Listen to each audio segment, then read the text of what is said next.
साल के भरे जवानी मारत हवे उछाल।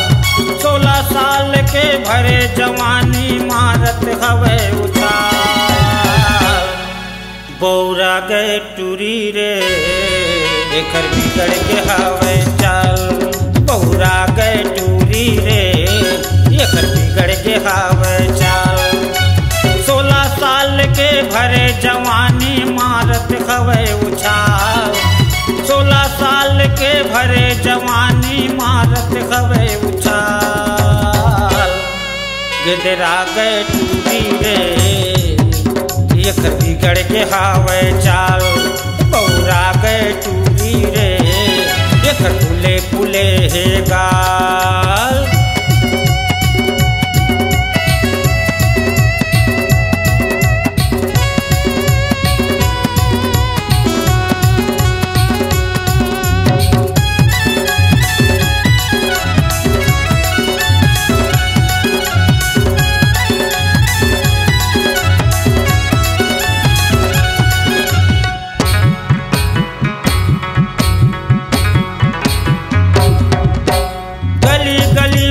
किंजरत रहे मारत रथे छैलानी। मारत रथे छैलानी। बांधे माओ नहीं बंधावे चढ़ती तोर जवानी। और चढ़ती तोर जवानी और गिर माया ना हो और मोला झंतर साना। और गिर माया ना हो और मोला झंतर साना।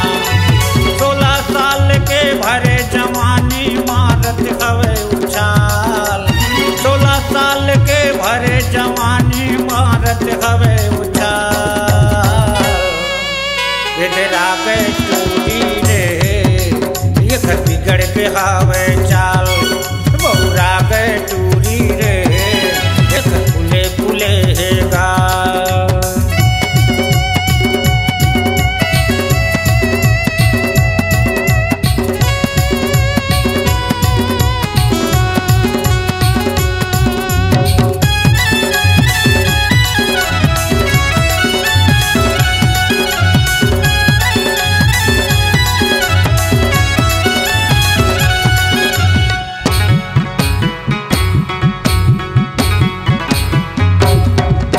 सूरजमुखी कस चेहरा तोर हिरनी जैसे चाल।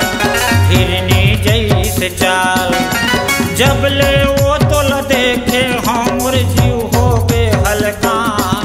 और जीव हो गए हलकान। मोर तीर माया ना हो और मोला झंतर साना।